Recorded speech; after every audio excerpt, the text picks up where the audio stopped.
Afternoon, everyone. Matt, I'm here. you're here. You said not to be late.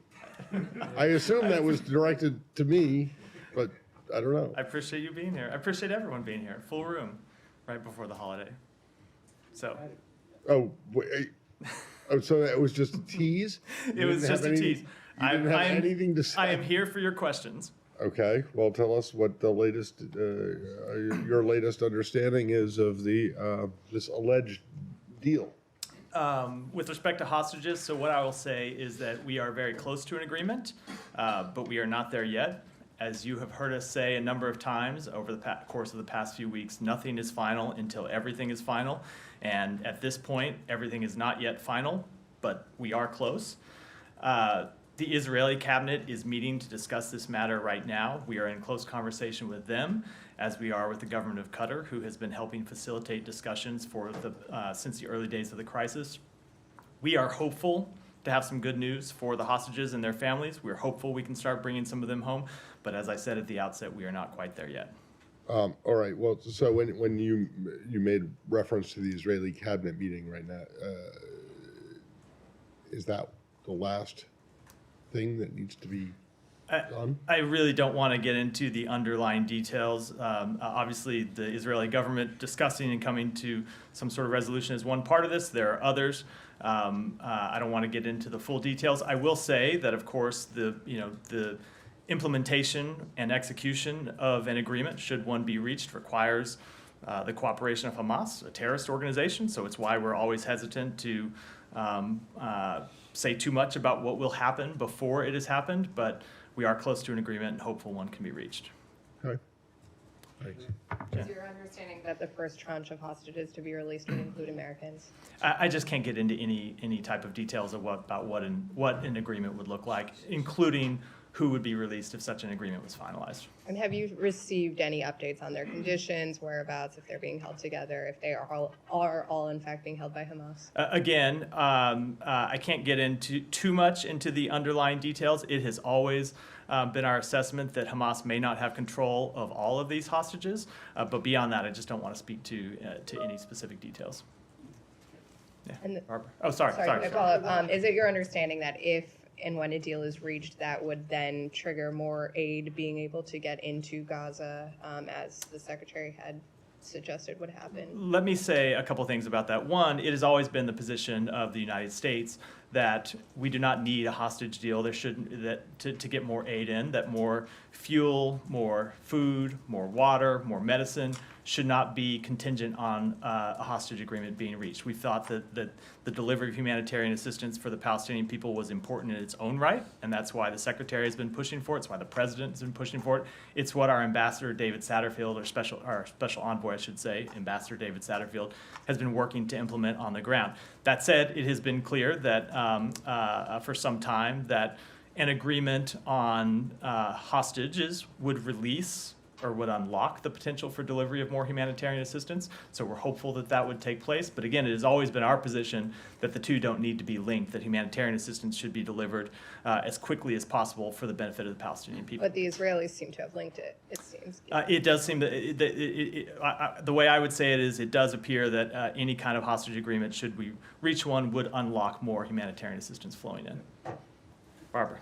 Actually, that was similar to my question, but on the understanding that is what you're hoping for, have you made extra preparations? I mean, are you poised to move quickly to get more aid in? Like, what's the activity around that? We have been working to, not just related to any hostage arrangement, we have been working independent of that to facilitate the delivery of more humanitarian assistance in. And so you have seen U.S. aid fly more humanitarian assistance into Egypt to have it pre-positioned so it could go into Gaza. Some of that aid has started to move. We've been working with other international donors to facilitate the delivery of aid to Egypt to go in through Rafah. And then, of course, there's a screening process that has been a bit of an impediment to the fast delivery of aid. And we have been working with the government of Israel, with the government of Egypt on all of these matters to try to increase the flow of humanitarian assistance. You saw a breakthrough last week, an initial breakthrough, when we saw an agreement to deliver fuel in, which of course is important to ensure that water can be desalinated. It's important to ensure that there's electricity for hospitals. It's important to ensure that the implementers, the organizations that actually deliver the humanitarian assistance inside Gaza, once it goes through Rafah into Gaza, that they can deliver it to the people who need it. So we have been pushing all those things independent of any potential hostage arrangement, and will continue to do so. Just to follow up, so you mentioned the issue about the screening and trying to get more facilities or people in place to do more screening, which would then help more aid. If there is a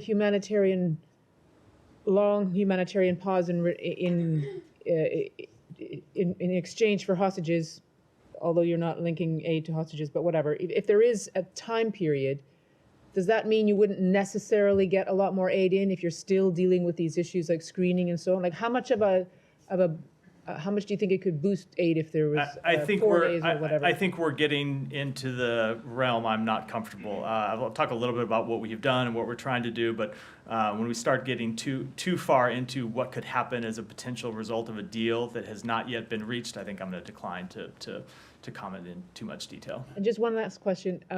The Israelis beginning their southern offensive, and you've talked about wanting to make sure there's better arrangements in place for protection of civilians. Have you been asking them to delay their southern offensive until that's ready? I mean, they've already kind of started anyway, but where are things at? So I won't get into too much detail about the private conversations that happen between our two governments, but we have made clear to them, as we have made clear publicly, that we think they should not commence with further activities in the south until they have taken the proper steps to account for the humanitarian needs there. There are several 100,000 people who have moved from the north to the south. Before any military offensive begins there, we would want to ensure that those people are properly protected. Saeed, go ahead. Thank you. I just want to follow up on a couple of things that Barbara raised, but before that, I want to state for the record that the poet, Mus'ab Abu Toha, whom I raised yesterday, he was actually released today by the Israelis, and I like to think that you guys had something to do with that, and he will be on his way to Egypt so he can come back to the United States with his family.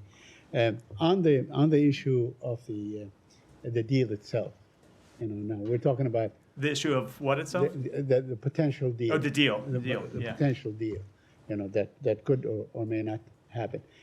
Is it your understanding that there is a split in the Israeli cabinet as to who may agree or disagree, and will that hold the going forward with a deal? I'm just not going to discuss internal Israeli political matters. Right, but let's say, if the whole cabinet agrees and the larger cabinet does not agree, or the Supreme Court and so on, then we're back to square one. Are you urging the Israelis to go forward with the deal? I'm not going to discuss our private conversations with the Israeli government, but we have been attempting to reach an agreement to secure the release of hostages for some time, and I'll leave it at that. All right. Let me just ask you on something that you always state, that you want the Israelis to abide by the laws of war. You want to minimize civilian casualties among Palestinians and so on. Yesterday or the day before was, Children's World Day, or whatever. 5,500 Palestinian children have died thus far. Do you think the Israelis are abiding by the laws of war? So I will say that it is a tragedy how many people have died in Gaza. It's a tragedy how many children have died, especially. As the Secretary has said, it is our belief that far too many Palestinian civilians have been killed as a result of this conflict. We continue to engage with the government of Israel about steps we believe they should take to minimize civilian casualties. It is an ongoing conversation between our two governments, and we continue to engage with them on every possible measure they can take to ensure that civilians are not in harm's way as they conduct legitimate military operations. And I do want to remind everyone again that the reason why this is so difficult even in most conflicts, is because Hamas embeds itself inside civilian targets. And so Israel faces this difficult situation where there are legitimate military targets, terrorists who launched an attack against the Israeli public and who have said they want to continue launching terrorist attacks against the Israeli public and in fact continue to launch rockets even in the past few days against the Israeli public. And Israel has a right and obligation to take military action to try to bring those terrorists to justice, but their burden is in no way lessened to minimize civilian harm. And so that is what we continue to emphasize to them in all of our conversations with them, including concrete steps about how they can do that. And on that very point, now the Israelis seem to be obsessed with the Palestinian hospitals. I wonder if you've seen the interview done on CNN with the former Israeli Prime Minister Ehud Barak, who acknowledged that it was actually Israel that built these, basements or tunnels and so on. Have you seen that? I saw a report of the interview. I haven't seen the full interview, and I don't have any independent assessment about that. Right. I would say, regardless of what particular tunnel he might be speaking to, or if there are Hamas, the issue of Hamas embedding itself under a hospital would be a different matter. Right. Obviously, I mean, they really showed no proof. But what he was suggesting that these, whatever, caverns or whatever you want to call them, underneath the hospital, they actually were there for utilitarian purposes. So what I will say about that is, number one, we've assessed, but it's public knowledge at this point, shown over many years that Hamas has also built its own tunnels, regardless of that. Number two, whatever infrastructure exists at a hospital, under a hospital, no matter who put it there, terrorists should not be using that infrastructure to embed themselves underneath a civilian target, underneath a civilian hospital, underneath a hospital that is supposed to exist for the care of civilians, and making that, using that facility as a human shield. So it is, I think, a separate issue than who might have built whatever room it is the former prime minister was referring to. Humera. Matt, just to follow up on a couple of things from colleagues' questions. So this might be a little bit down the line, but is there at all an understanding in these hostage negotiations for what comes next after this deal? And I'm asking because there are 240 people who are taken hostage by Hamas. So while Israel, Hamas, Qatar, and you were somehow in these conversations about this number of people, was there any understanding for what happens with the rest of the people? So I do appreciate the question, but if I'm going to decline to comment on an arrangement that has not yet been finalized, not yet been reached, I certainly don't think I can comment on what might come next after this arrangement. Right. I would just say, to reiterate that, again, we're close to a deal. We don't have one yet. I can't talk about what might be in a potential deal, let alone what might come in its aftermath. But surely you're talking for everybody. It has been our goal from the beginning to secure the release of every single hostage. The United States is focused on American citizens, of course, but we're focused on all of the hostages. We want to see all the hostages released. We don't think any of them should be held. That has been the goal of our negotiations from the outset, but I can't get into what any steps might look like. And just to push you a little bit more on Barbara's question about possible Israeli offensive in the south, John Feiner also talked about this as well, but what is the very latest in the sense that are you getting a timeline from them on when they are planning to start this? And are you telling them specifically, here are the things, here are the objectives, here are the safe zones you have to create, or whatever you think appropriate to call them before you start this? And without these, you should not be starting this. Is it that clear cut? So we are having fairly detailed conversations with them about steps that they could take to protect civilians and steps that they could take to increase humanitarian access, increase humanitarian protections, especially in the south. I don't want to get into the details of those conversations. Obviously, the Israeli government makes its own decisions about its military campaigns. The conversations that we have been having with them are on steps that they can take as they look to the south to increase protections for civilians, especially considering that hundreds of thousands of civilians, after being told to move by the Israeli government, moved from the north to the south. We think it's important that those civilians now have a way to put themselves out of harm's way. And in terms of the protections for civilians, is it United States government's proposal, and does it include ICRC or UN for the creation of those safe zones? Like, whose proposal is it, and what does it look like? So we have been in conversation not just with the government of Israel, but with a range of humanitarian organizations, including the United Nations, about how exactly civilian protections could be implemented, how they can best be implemented. But I think it's best that while those conversations are ongoing, I keep the details of them confidential. Do you have like a target in mind? Like, we're looking to conclude those conversations and have some sort of a rough plan by the end of the week? I just soon? I just wouldn't want to put a timeline. Okay, on it. one more. Yeah. There seems to be a bit of a discrepancy between US and UN on the opening of Kerem Shalom. I've read the transcript from yesterday. You guys don't seem to be focusing on trying to get that one open. Do you think Rafah has the capacity to process more aid? But UN, Martin Griffiths seems to disagree a little bit, and they are imploring Israel to allow humanitarian aid via Kerem Shalom. Why the discrepancy? So there may be a little bit of apples and oranges here. I think in terms of addressing your question, we don't think that there is a problem with the ability for Rafah to handle more traffic in terms of the number of trucks that can just physically go through it carrying humanitarian. Rafah is big enough to handle that. It's big enough to allow the delivery of a massive amount of humanitarian assistance. There has been an issue with screening. I think Jen was alluding to it in her question earlier. And we have been in conversation with the government of Israel about additional ways to get additional screening for trucks that would then go in through Rafah. But no, I'm coming. The government of Israel has very real concerns about security at Kerem Shalom. And you can understand why. One side of that border is obviously Gaza, in areas of Gaza that are still controlled by Hamas, that are not controlled by the government of Israel. We continue to have conversations with Israel about the best way to increase the amount of screening so trucks can get screened and then get in through Rafah, but they do have very real concerns about opening Kerem Shalom, and that's why you've seen them not take that step as of yet. Final thing, because Griffiths is actually giving a percentage saying Kerem Shalom crossing was used to carry more than 60% of the truckloads going into Gaza before the conflict, but I understand and I'm aware of the sort of screening related backlog.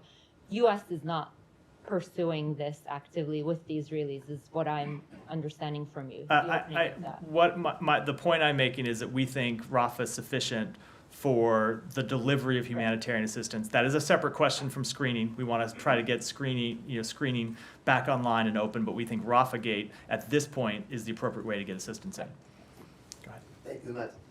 Correspondent Farah Amar, she was colleague as well, and cameraman Rabi' Amari were killed by an Israeli attack in south of Lebanon. It was a direct attack because it was carried by a drone. And drone, you have a camera, you can see who's on the ground. They were under a tree waiting for her turn to go on live on TV. Well, there was a comment from the manager of the Mayadeen channel, who happened to be their boss, that Israeli government decision this month to block access to the channel's website, and this attack targeted them. Last week, almost my colleague Nakhli Adaimi could have killed as well. The missile passed by him, and there was a convoy of different stations, Al Jazeera, Al Arabiya, all kind of stations, Washington Post in Beirut. They were checking some of the areas, a tour by the UN. So how Israel is obeying the rule of law if it's attacking directly journalists to punish them or silence them? And no offense, Israel has an extension, a huge history of killing civilians directly. So again, I'm never in a position from here to speak to any particular strike or any particular military action when the entire facts are not known to me or not known to the U.S. government, including what information the government of Israel had, what might have gone into a decision, whether there was a mistake or not. It's impossible for me to speak to the merits of any individual strike. That has been true not just with respect to this one, but with respect to others. I will say that we are concerned by the reports that civilians, including 2 journalists, were killed in Lebanon. Our thoughts are with the loved ones of those killed and all these Lebanese people. If you were here yesterday, you heard me speak to our belief in the importance that journalists play in conflict zones. Journalists are fundamental to a free society. We stand with the journalists around the world who do critical work that we rely on every day. We rely on the reports of journalists here in the United States government. We know people all around the world do, and they do that in some of the most dangerous conditions imaginable. I will also say that we are concerned over the escalation of violence along the blue line. We have made clear we don't want to see the conflict in Gaza spread to Lebanon. That has been one of our top priorities and one of the top objectives we've tried to achieve since the outset of this conflict. Restoring calm along the blue line is of the utmost importance to us, and it should be a top priority for both Israel and Lebanon. There was also an attack on a church yesterday. And, I'm not sure if you know the nature of south of Lebanon. Christian villages don't have any existence of Hezbollah. So we can say like Hamas, they were like attacking or throwing missiles next to a hospital or a mosque. In Lebanon, Christian villages don't have any presence of Hezbollah. What was the target inside that church? So who was holding accountability? I know you're putting so much pressure on the Israeli government. No, I understand, but when you ask me that type of question, it was not an action carried out by the United States government. It's not a question I can answer, and I'm not able to offer an assessment about an individual strike. You are supplying Israel over $14 billion of military aid. But when it comes to a specific strike where it's not an action that's taken by the United States government, and I don't have all the available information, it's not something I can offer an assessment on. Why the post? Last Go question. ahead. Yeah. Why the feeling in the Middle East that anything happened with everybody's as a human as any person will condemn any action against humans, what happened October 7. Why there's a feeling in the Middle East in every country now that the U.S. whatever happens in Israel it's a big deal, but the life of Palestinians or other people it's no deal. So I think what's the feeling now when you can do it as Israeli and you can have the same feeling? let me just answer the question. I think the Secretary has been very clear about this exact question, that far too many Palestinians have been killed. He's spoken to this directly. He's spoken to how, as a father, when he sees especially the bodies of deceased children, how it affects him. And I can tell you that's true for everyone inside the United States government. And it is precisely why we do engage with the Israeli government to impress upon them the need to take all possible steps to minimize civilian harm. So I hear this sometimes, and I can tell you these are conversations that we have at the highest levels of our government, sometimes very intense conversations about steps that we believe Israel should take, as well as the steps that we believe they should take to keep civilians out of harm's way, to help civilians move to places where they'll be safe from harm so they won't be injured from this ongoing military conflict, as well as the steps that we think are important that we have pushed for and in many cases secured to get humanitarian assistance in to the Palestinian people. Go ahead. I want to go back to Gaza and the reports of ongoing and circulation of the Indonesian hospital, Indonesian hospital in northern Gaza, and there's also reports of some killed and injured during some Israeli military attack on the hospital. What is the reason of attacking this hospital in your perspective? So I would say I'm not able to assess the merits, the individual facts or circumstances surrounding any individual strike. I think all of you that have covered wars in the past know about conflicting information that emerges and accounts that change over time.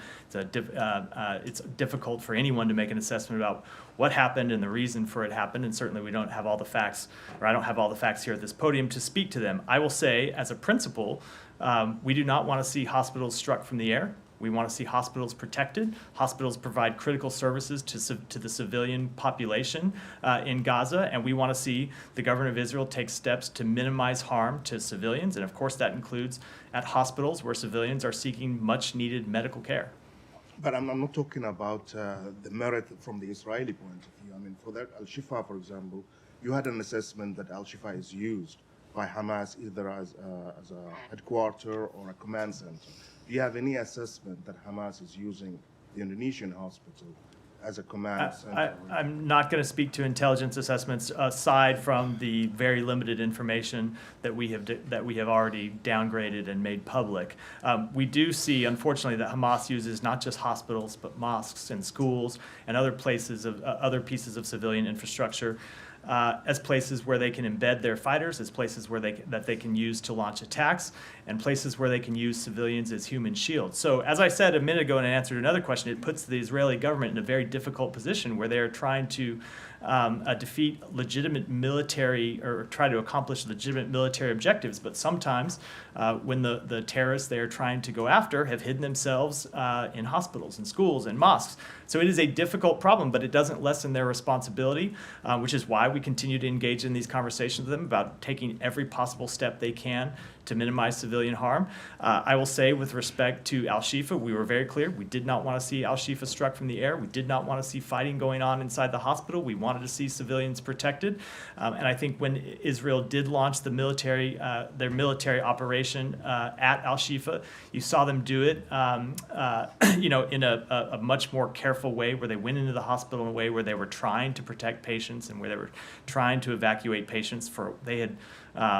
Before they went in, they offered to help facilitate or to allow third-party relief organizations to facilitate the evacuation of that hospital. Hamas said no. Hamas wouldn't allow it.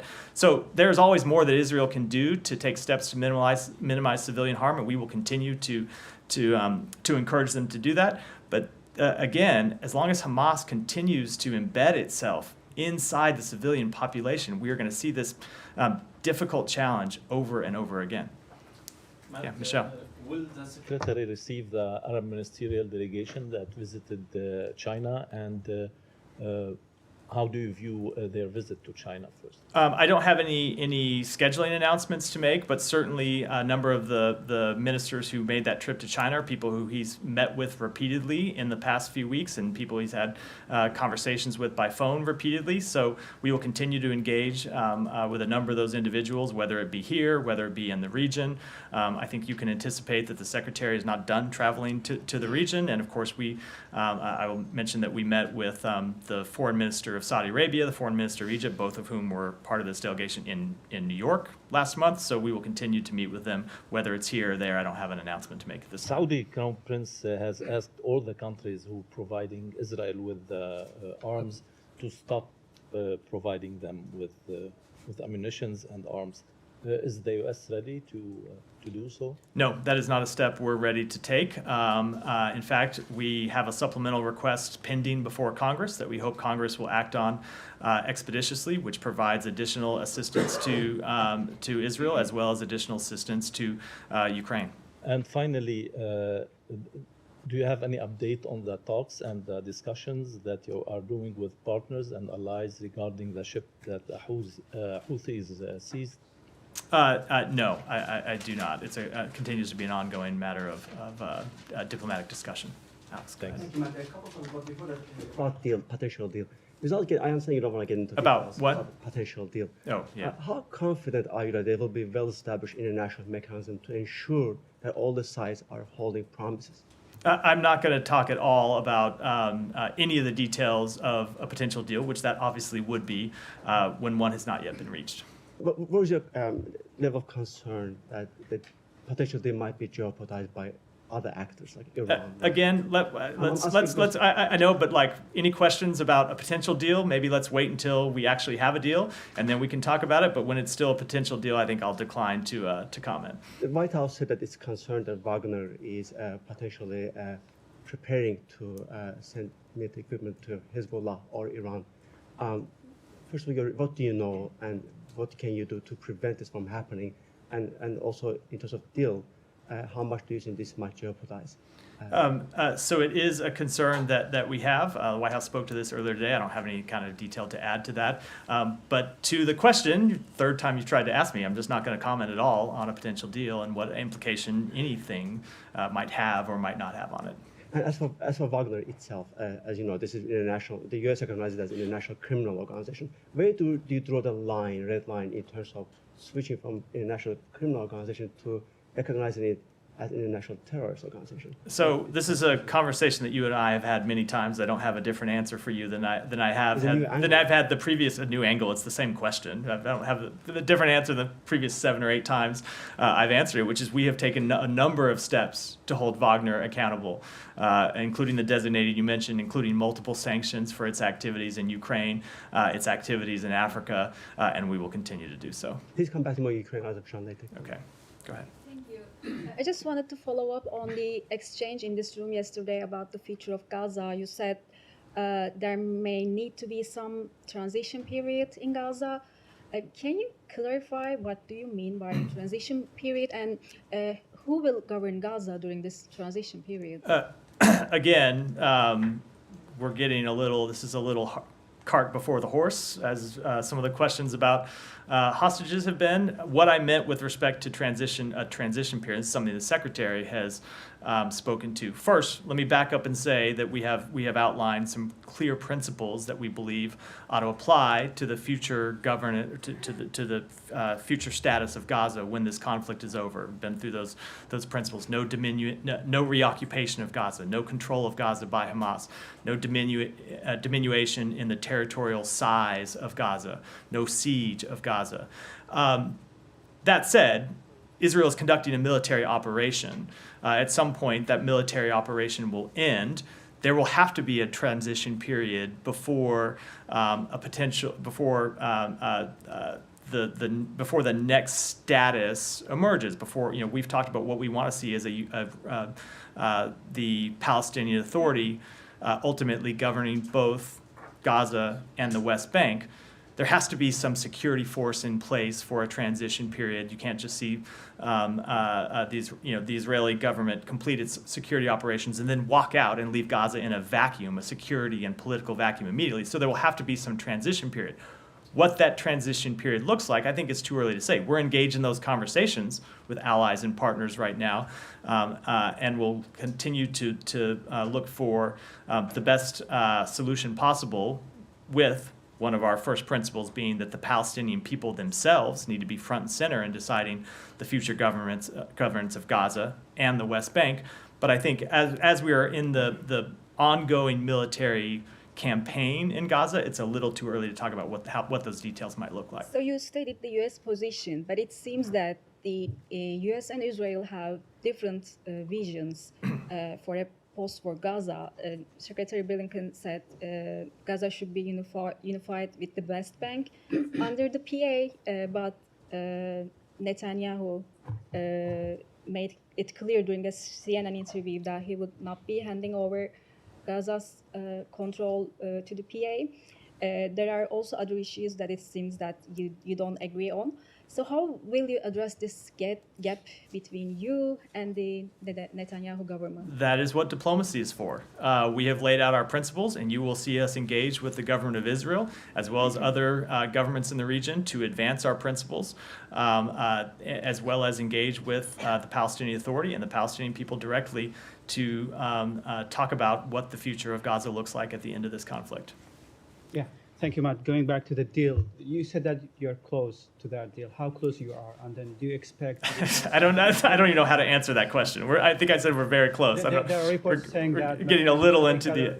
Go ahead. Yeah, and Qatari government will announce it today. Do you expect it? I'm not going to speculate at all about when an announcement. And then, what's your priority when we are talking about bringing and releasing the hostages? Is that elderly or the American people? Again, I don't want to talk to the underlying details. We ultimately, our goal has been to see the release of all hostages.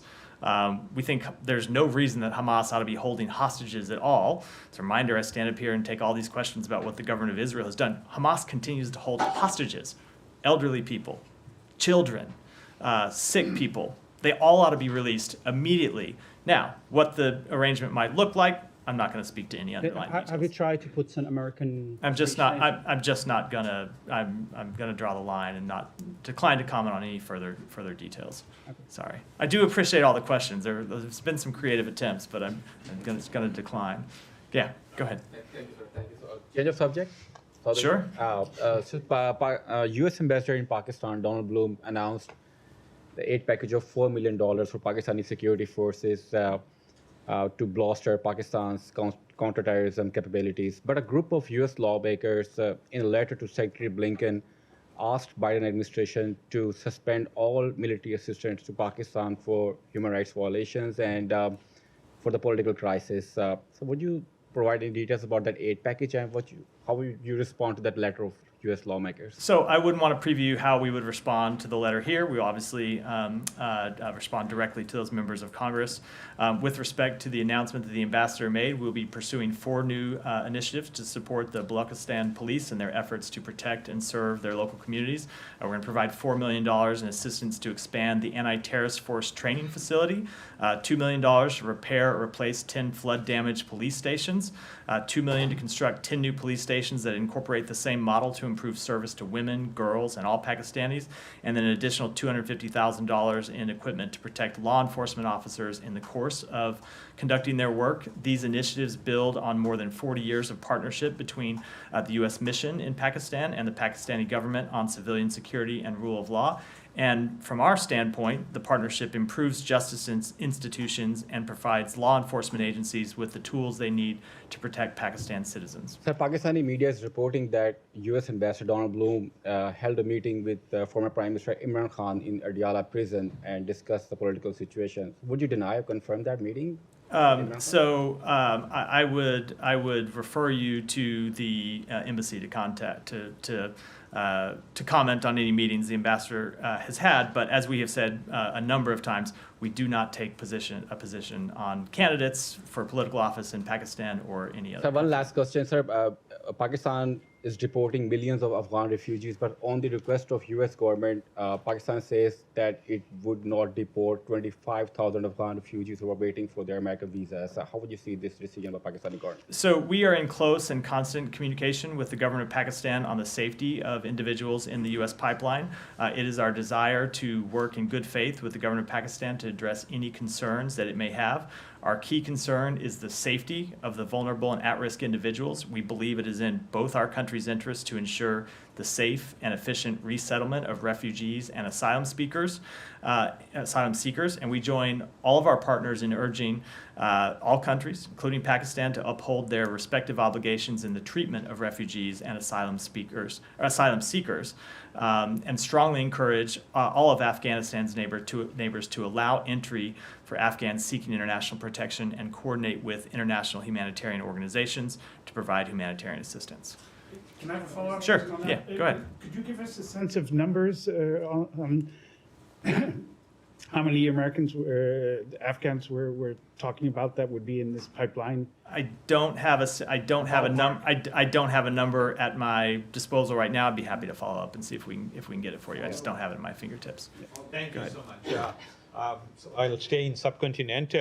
Just to make sure, do you think that the choice of violence by the nationalist party in Bangladesh is contributing to the undermining the democratic process in Bangladesh? So we want to see a free and peaceful election in Bangladesh. We want to see the elections carried out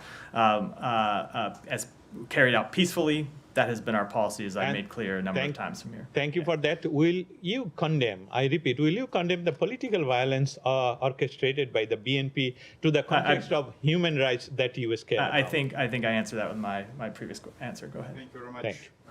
Yeah. I have a question on Russia and one on the U.S.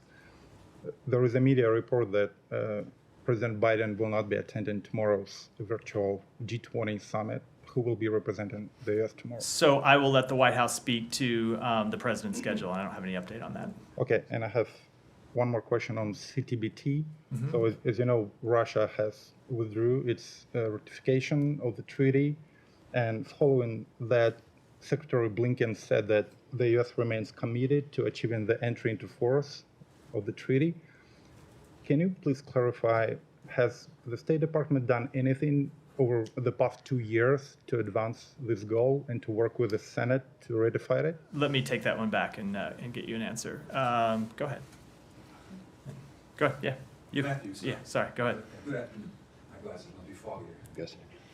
With Nicaragua pulling out of the OAS, the Organization of American States, I saw your tweet. I saw the State Department's reaction to that, the letter. But how much more difficult is it now to hold the Ortega regime responsible for human rights abuses now that they're out of the OAS? We believe, so I will say that we will continue to call for the release of political prisoners in Nicaragua. We will continue to work with our allies and partners in the region. We do see them trying to avoid accountability measures, including by departing the OAS, and it's something we will continue to work with on our allies and partners with. And one more question, if I may, a separate topic. I should have said separate topic earlier, sorry. There's no rule on how you preface a question, so. All right. I know we're all around the world here. Yeah. So, this is sort of specific here, so bear with me here. Foreign-born religious workers in the U.S. here on temporary work visas. They're very worried that they're going to be sent back to their countries because of a change in how green cards are processed. Basically, they have to wait in a longer line to get their green card, but they're worried in the meantime their temporary work visa will expire, and they'll be sent back to their country of origin. Bottom line is they're worried their flocks are going to be left behind, their congregations are going to be left behind. Does the State Department share those concerns with those religious workers? Are you aware of that? You are right. That is a very specific question. Let me take it back and get you an answer. Shannon, go ahead. Thank you. Your counterpart at the NSC, John Kerry, was also very careful, but he did say that the State Department might play a role in processing any released American hostages that might want to come home, suggesting it might look like the way non-hostages coming out of Gaza are processed by consular officers. Can you say anything more? All I would say is that with respect to any released hostage, it would be the same as with respect to any American in the world who needs assistance. We would provide them whatever consular assistance we can, and that obviously is true for any released hostages. And on the Americans in Gaza, do you have an updated number of how many are seeking to leave the enclave? It is still, we have gotten around 800 American citizens, legal permanent residents, and their family members out. I don't have any update in terms of the numbers who are seeking to leave from the number I gave yesterday, which was around 1,200. But again, that's not the number of American citizens. That's American citizens and family members and others. Alex, go ahead. Back to Ukraine, if you don't mind. Yeah. Today marks 10 years since Ukraine's revolution of dignity. Just want to give you a chance to speak to that. The Kremlin keeps calling it a quote-unquote foreign-sponsored coup. And separately, Russian foreign ministry officials also today were quoted as saying that the coexistence with Ukrainian current quote-unquote regime is not possible. Say that last part again. The coexistence with Ukrainian regime is not possible, they say. What is your understanding of what they are saying here, and what is your reaction?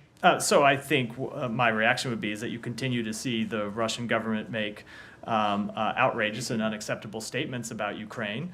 And so it just reinforces our conviction to continue to supply Ukraine with the assistance that it needs to defend itself, to repel Russian aggression from its borders. We've seen Russia make, and that applies to the first part of your question as well, the amount of Russian propaganda that we hear about Ukraine didn't just start this year or last year. It has been going on for a number of years. And it reaffirms, as I said, our commitment, and I think heightens the need for Congress to take action to pass the supplemental request that we've sent up to Ukraine.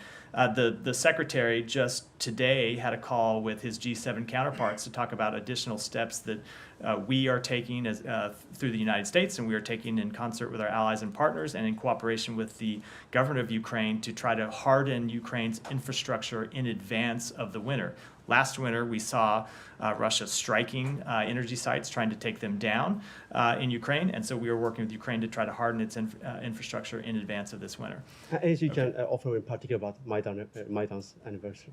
I just what I already said. Go ahead. Yeah, Alex, that's a few. Go ahead, and then we're gonna wrap here. Go ahead. Thank you, Matt. Go ahead, and we're gonna have to wrap up. This morning's North Korea missile launch. I understand NSC put out a statement saying you guys are still making assessments, but according to Yonhap, North Korea is claiming that it successfully put a spy satellite in orbit.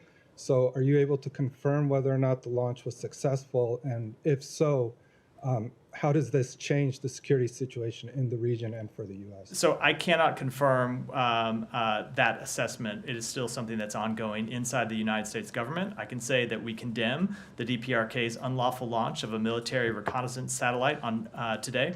This launch utilized ballistic missile technology, which includes space launch vehicles. It violates multiple United Nations Security Council resolutions, and we will continue to work with the international community to send a strong signal to the DPRK that its actions will only intensify its isolation as it undermines stability and prosperity on the Korean Peninsula. But can you say how concerning it would be if North Korea had a spy satellite? I'm just not going to speak to that before we've made a formal assessment. With that, we'll wrap for today. I hope everyone has a safe and restful and peaceful Thanksgiving. Thank you all.